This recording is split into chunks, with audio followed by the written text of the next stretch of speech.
Hey everybody, welcome back to Inspired Dishes. Today I will be making cinnamon French toast sticks bread pudding. Now, yeah, this is the French toast sticks. I'm pretty sure a lot of y'all had it. They're very good. Now I warmed those up. I usually cook them in the oven, but since they're gonna be baked in the oven, I just warmed them up on about a minute and a half to get them, cooked. Now I have my one egg, use one medium or one large. I have some raisins. I also will be using maple syrup to sweeten it because you do use maple syrup when you're eating regular French toast. Now here I have my breakfast essentials milk. You use regular milk, but since I have that, I use that because I drink that. So I'm like, let me put this inside of my my pudding. So yeah, I'm gonna be using that. I'm gonna use one. I thought I was gonna need two, but it depends on how much you're making. But I'm gonna be using one, and also I have my vanilla extract, and also I almost forgot to, yeah, my ground cinnamon. Yeah, I can't forget about that. So yeah, let's get started. Okay, now to a bowl, I will be adding in my one egg that's already beaten. I'm going to make sure I beat that so it can be just a little bit easier when I pull everything together. Also, I will be adding in my milk. That's 8 fluid ounces.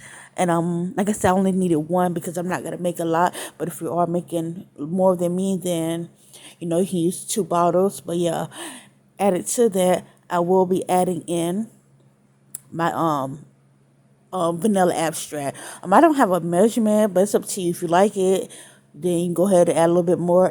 So yeah, to that also too, I added in some more cinnamon. I don't have a measurement, but just add you some in there, as well as I will be adding in my raisins, and I'm just gonna go ahead and pretty much whisk that together.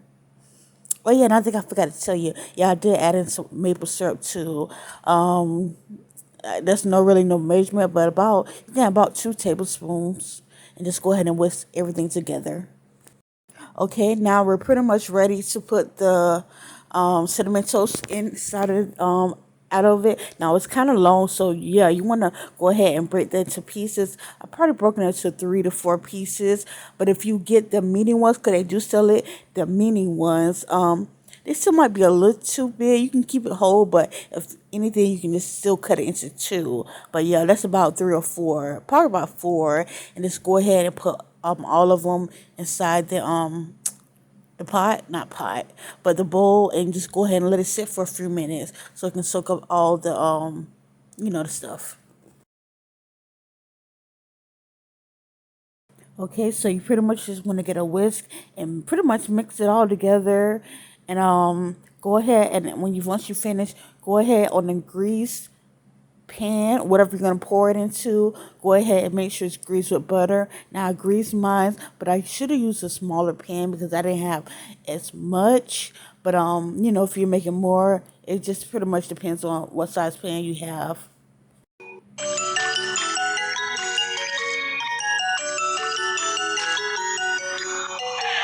Okay, so here's my grease pan. Yeah, it's a little, like I said, it's a little too big for the mixture that I poured into there. I was trying to look for my smaller one, but I couldn't find it. But it's still, it would be good. Also, too, um, I didn't have no parchment paper, but at the bottom, so it can pretty much be easy to take the whole thing out of the pan once it's done cooking. It'll be best if you use parchment paper at the bottom.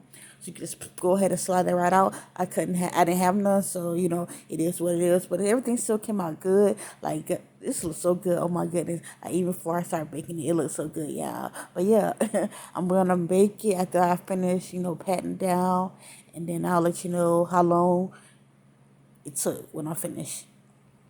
Ta-da! And this is how it looks, y'all. I baked that on 350 for about 40 minutes. I turned the stove off, oven off, and I left it in for like additional 3, 4 minutes, and then I took it out and let it cool down for additional about 5 minutes. You want to let it cool before you cut into it because yeah, when you cut into anything that's hot, when you bake it, it just splat. So yeah, you just pretty much want to let it rest.